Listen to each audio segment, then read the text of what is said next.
Assalamualaikum warahmatullahi wabarakatuh. Alhamdulillahi rabbil alamin. Salatu wassalamu ala asrafil anbiya'i wal mursalin wa ala alihi wa ashabihi ajmain. Amma ba'd.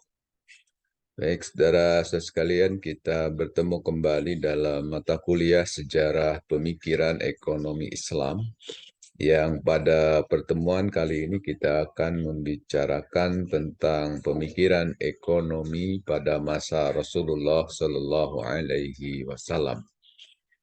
Pertama yang perlu kita sampaikan bahwa dalam sejarah Islam, Rasulullah Shallallahu Alaihi Wasallam itu dibagi menjadi dua fase, menjadi dua periode. Ada fase Mekah dan ada fase Madinah. Jadi 10 tahun Rasulullah SAW berada di Mekah dan 13 tahun berada di Madinah.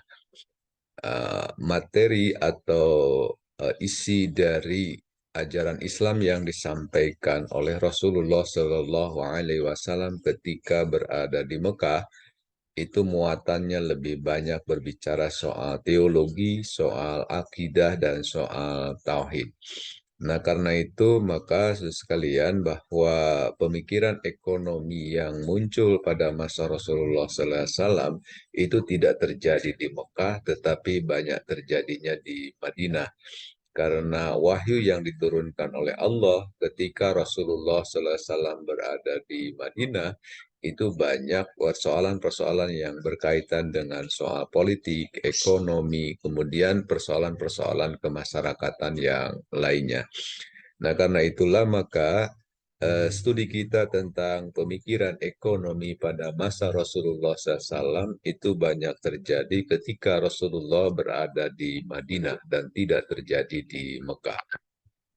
Baik, saudara sekalian, pertama yang perlu saya sampaikan bahwa berkaitan dengan ketika Rasulullah SAW itu hadir di tengah-tengah umat untuk menyampaikan risalah Islam, maka sebetulnya di masyarakat jahiliyah sudah ditemukan beberapa pranata, beberapa tradisi ekonomi yang biasa dilakukan oleh masyarakat pada masa itu. Pertama, ya bahwa praktek ekonomi pada masyarakat jahiliyah itu yang paling banyak aktivitas ekonominya adalah berkaitan dengan soal perdagangan. Jadi pada masa itu perdagangan merupakan kegiatan ekonomi utama, tentu di samping pertanian dan peternakan.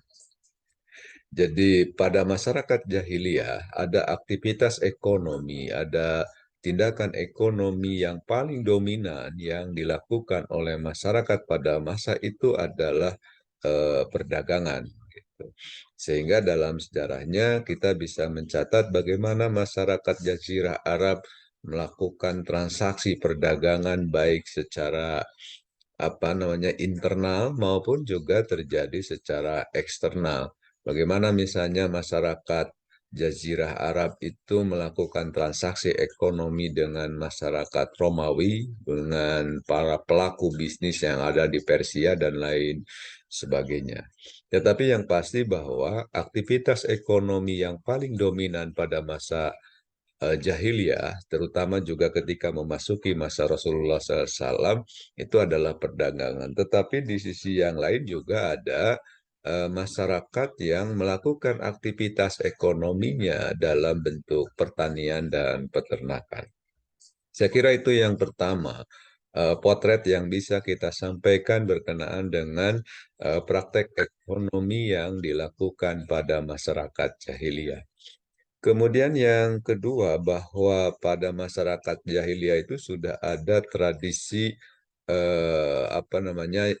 praktek ekonomi yang menggunakan prinsip riba. Jadi riba itu adalah kelebihan dari harga pokok yang dijadikan sebagai objek di dalam bisnis. Dan itu sudah mendarah daging dan itu sudah menjadi tradisi yang berlangsung dalam jangka waktu yang lama yang dilakukan oleh masyarakat jahiliyah pada masa itu. Kemudian pada sisi yang lain, ternyata kita juga menemukan ada beberapa praktek ekonomi yang sudah dilakukan oleh masyarakat jahiliyah yang kemudian dilegitimasi atau bisa jadi dijustifikasi oleh Islam. Sebut saja misalnya ada beberapa akad yang hari ini sangat populer. Ada akad mudorobah, kemudian ada akad syirkah. Nah, ternyata mudorobah dan syirkah itu adalah praktek yang biasa dilakukan oleh masyarakat jahiliyah sebelum Islam itu datang. Nah, karena di dalam mudorobah itu mengandung unsur kemaslahatan, bahwa di dalam mudorobah itu memberikan efek positif bagi keberlangsungan transaksi ekonomi yang terjadi pada masa itu dan tidak mengandung unsur kezoliman dan di situ juga tidak mengandung unsur gharar dan seterusnya, maka kemudian oleh Rasulullah SAW akad itu dijustifikasi, akad itu dilegitimasi, dibenarkan dan boleh dilakukan oleh umat Islam selanjutnya.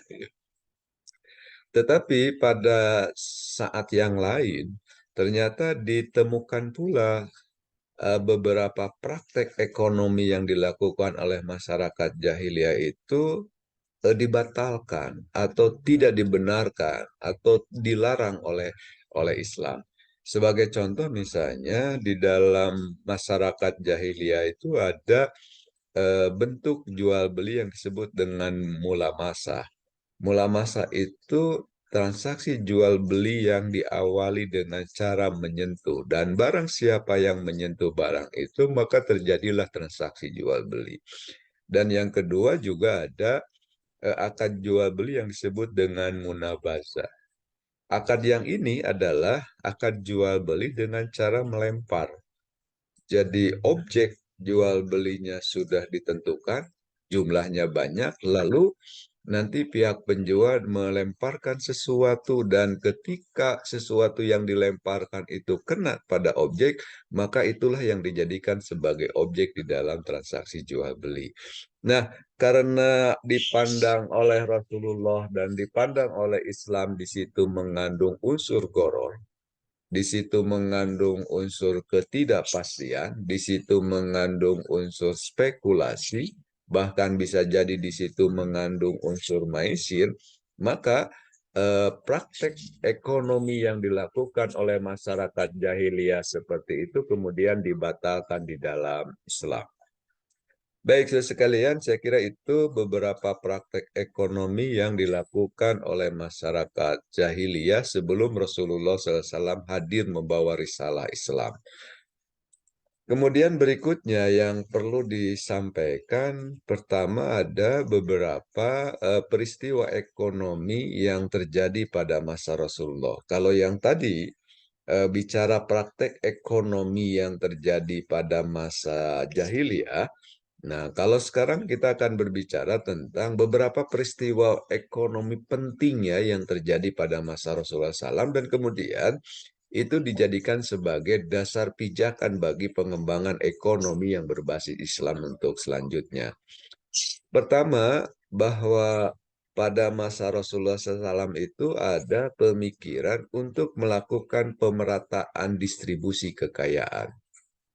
Nah, kalau Al-Quran pernah mengatakan kaila yakuna daulatan bainal agniya minkum, bahwa hendaklah harta itu tidak hanya beredar di kelompok orang-orang kaya saja. Nah, ini satu dasar yang kemudian dijadikan sebagai pijakan untuk memunculkan pemikiran oleh Rasulullah SAW bahwa kekayaan itu harus terdistribusi secara merata. Jadi oleh Rasulullah dibikin pemetaan sedemikian rupa sehingga harta itu tidak boleh dimonopoli oleh kelompok orang tertentu, tidak boleh dikuasai oleh kelompok orang kaya saja, tetapi orang miskin juga harus mendapatkan hak yang sama. Gitu. Saya kira itu yang pertama. Kemudian peristiwa ekonomi yang kedua yang terjadi pada masa Rasulullah dan itu juga dilakukan oleh Rasulullah dalam konsep pemikirannya adalah dengan cara melarang monopoli kekayaan. Tadi seperti yang tadi bahwa tidak boleh kekayaan itu hanya dikuasai oleh kelompok tertentu dan kelompok yang lain tidak memiliki hak yang sama. Dan yang kedua juga tidak boleh terjadi penimbunan. Dan karena penimbunan atau dalam bahasa ini disebut dengan ihtikar, itu akan berdampak pada terjadinya kelangkaan barang yang ada di pasar. Kalau terjadi kelangkaan barang yang terjadi di pasar, maka itu bisa berdampak pada terjadinya kenaikan harga. Kalau kenaikan harga itu terjadi pada sejumlah komoditas dalam jangka waktu tertentu, maka kondisi tertentu dia akan berdampak pada terjadinya inflasi. Nah, ini yang dilakukan oleh Rasulullah SAW. Kemudian yang ketiga, apa namanya, Nabi juga atau Rasulullah SAW juga melarang politik dumping atau bahasa Yahya bin Umar itu disebut dengan igrok gitu. Igrok itu artinya eh, menjual barang dengan harga yang sangat murah gitu di bawah harga pasar. Nah, ini tidak dibenarkan di dalam Islam. Kenapa tidak dibenarkan dalam Islam? Kalau terjadi igrok atau kalau terjadi politik dumping, maka akan terjadi penurunan harga yang signifikan. Kalau terjadi penurunan harga sejumlah komoditas dalam jangka waktu tertentu, maka dia akan berdampak pada terjadinya deflasi. Dan deflasi itu sesungguhnya menjadi bagian bagi terjadinya krisis moneter. Nah, itu yang kedua, sekalian, peristiwa ekonomi yang terjadi pada masa Rasulullah dan kemudian itu menjadi dasar pijakan bagi lahirnya pemikiran ekonomi pada masa itu. Kemudian yang ketiga juga eh, peristiwa ekonomi pada masa Rasulullah yang kemudian jadi dasar pijakan bagi lahirnya pemikiran ekonomi adalah larangan jual beli yang mengandung unsur riba dan gharar. Tadi saya kira sudah dijelaskan di awal. Kemudian yang terakhir adalah adanya larangan jual beli yang objeknya diharamkan secara substantif di dalam ajaran Islam. Maka tidak boleh misalnya memperjualbelikan daging babi karena daging babi adalah sesuatu yang diharamkan. Tidak boleh memperjualbelikan khomer karena khomer adalah sesuatu yang diharamkan. Dan itu dipetakan sedemikian rupa oleh Rasulullah SAW untuk mengatur dan menjadi dasar pijakan bagi lahirnya pemikiran ekonomi pada masa Rasulullah SAW. Baik, saudara sekalian, secara politik ada beberapa kebijakan ekonomi yang diambil oleh Rasulullah SAW. Pertama, Rasulullah pada masa itu membangun prinsip-prinsip sistem ekonomi. Jadi ada beberapa prinsip ekonomi yang dibangun oleh Rasulullah SAW dan kemudian itu lagi-lagi dijadikan sebagai dasar pijakan bagi pengembangan ekonomi Islam sebagai sebuah sistem. Kemudian yang kedua, kebijakan ekonomi Rasulullah sebagai kepala negara, sebagai pemerintah, kepala pemerintahan pada masa itu adalah meletakkan dasar-dasar keuangan negara dan penegakan instrumen fiskal. Dan sekalian, kalau bahasa ekonomi hari ini ternyata Rasulullah pada masa itu sudah mengeluarkan kebijakan ekonomi yang berkaitan dengan kebijakan fiskal. Kebijakan fiskal itu muaranya terletak pada persoalan bagaimana menggali sumber pendapatan negara. Misalnya oleh Rasulullah kan ditetapkan tuh ada beberapa sumber pendapatan negara. Zakat mungkin bisa jadi menjadi bagian dari sumber pendapatan negara. Kemudian ada jizyah, kemudian ada gonima, kemudian ada fee, ada kharaj, ada unsur dan lain sebagainya. Itu diletakkan oleh Rasulullah SAW sebagai dasar lahirnya kebijakan fiskal pada masa itu. Dan yang kedua, kebijakan fiskal itu berbicara soal belanja negara. Sebut saja misalnya zakat menjadi sumber pendapatan negara. Tetapi zakat itu tidak boleh digunakan untuk kepentingan yang lain. Zakat itu hanya boleh digunakan untuk asnaf-asnaf yang sudah ditentukan secara fix di dalam Al-Quran, misalnya 8 asnaf. Jadi zakat hanya boleh diberikan kepada 8 asnaf itu dan tidak boleh dia diberikan kepada asnaf-asnaf ya, kepada bagian-bagian yang lain. Baik, sudah sekalian, saya kira itu yang pertama. Yang kedua terkait dengan kebijakan ekonomi yang diambil oleh Rasulullah SAW. Kemudian kebijakan ekonomi yang ketiga yang juga sempat diletakkan oleh Rasulullah SAW adalah soal kebijakan moneter. Kebijakan moneter itu bermuaranya pada persoalan bagaimana mengatur jumlah uang yang beredar di masyarakat, supaya nanti jumlah uang yang beredar di masyarakat itu tidak terlalu banyak atau jumlah uang yang beredar di masyarakat itu tidak terlalu sedikit. Jadi diatur sedemikian rupa. Nah, pengaturan tentang jumlah uang yang beredar di masyarakat itu menjadi bagian dari kebijakan moneter.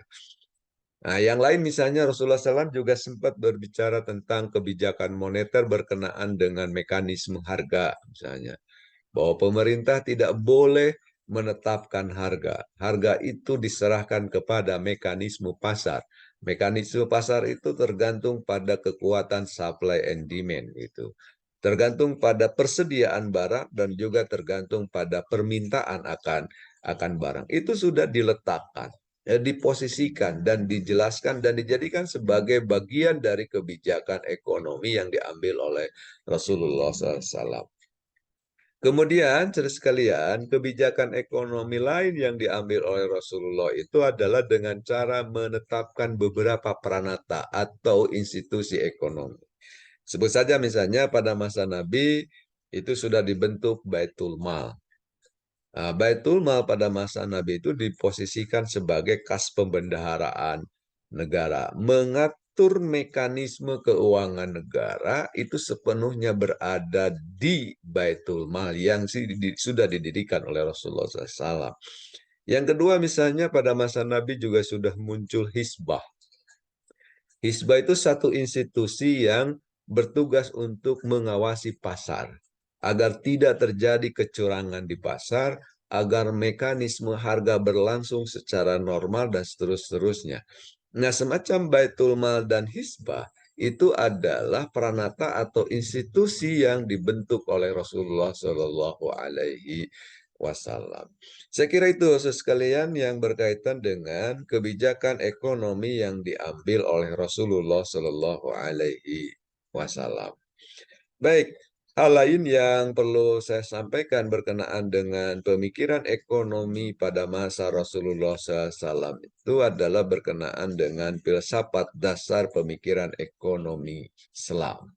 Tentu ini didasarkan pada beberapa pemikiran atau beberapa pendapat atau juga didasarkan pada wahyu yang disampaikan oleh Allah melalui Rasulullah SAW dan secara substantif filsafat dasar itu bisa kita bagi menjadi 4 filsafat dasar pemikiran ekonomi Islam.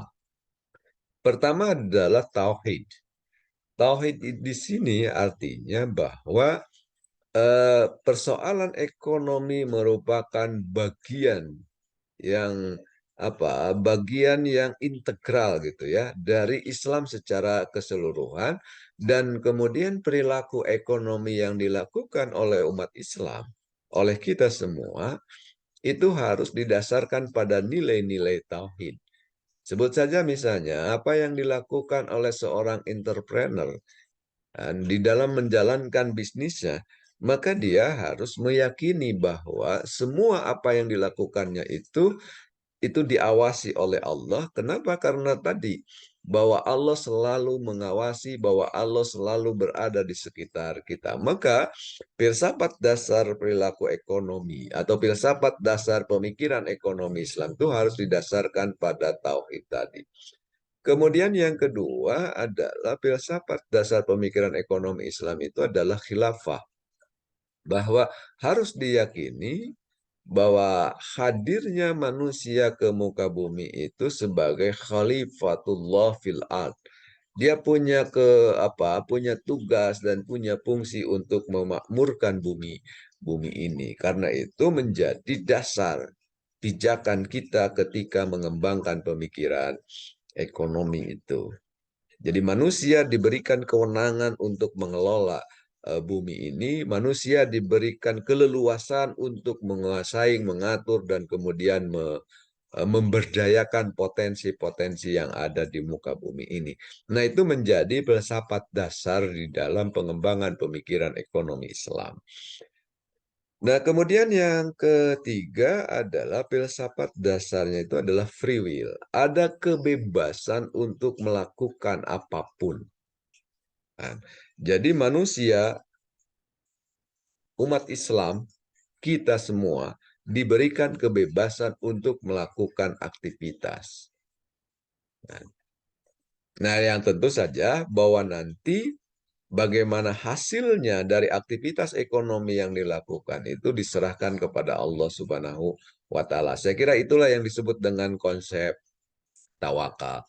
Dan filsafat dasar pemikiran ekonomi Islam yang terakhir adalah amanah. Jadi perilaku ekonomi yang dilakukan oleh kita harus didasarkan pada nilai-nilai kejujuran. Maka tidak boleh misalnya kita melakukan transaksi ekonomi yang di situ mengandung unsur kebohongan. Sebab kebohongan yang dimunculkan pada satu transaksi ekonomi, dia akan mendampak pada terjadinya kezoliman. Jadi merugikan pada pihak yang lain. Baik, saya kira itu sekalian filsafat dasarnya. Kemudian yang terakhir yang ingin saya sampaikan adalah soal prinsip-prinsip ekonomi Islam.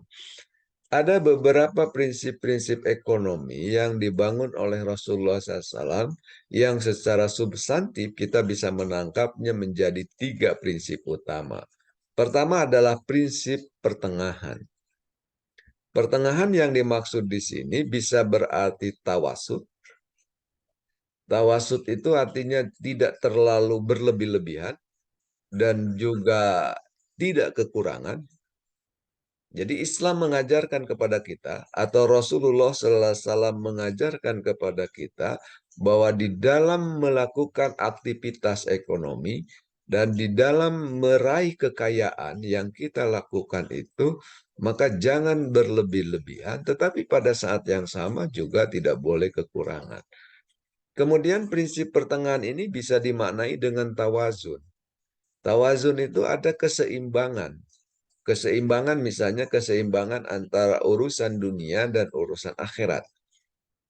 Kalau Al-Quran mengatakan misalnya wabtagi fima ataqallahu daral akhirah wala tansa nasibaka minad dunya. Mencarilah bekal untuk kehidupan akhiratmu, tapi kata Allah wala tansa nasibaka minad dunya. Dan jangan melupakan urusan-urusan keduniaan itu. Jadi mesti ada keseimbangan antara urusan dunia dan juga urusan akhirat. Saya kira itu prinsip yang pertama yang dibangun oleh Rasulullah SAW adalah prinsip pertengahan. Kemudian yang kedua, prinsip ekonomi yang dibangun di dalam Islam oleh Rasulullah SAW itu adalah prinsip efisiensi. Maknanya bahwa di dalam melakukan aktivitas ekonomi, kita tidak diperkenankan berlaku atau bertindak boros misalnya, menghambur-hamburkan harta dan seterusnya. Dan yang terakhir adalah prinsip keadilan sosial.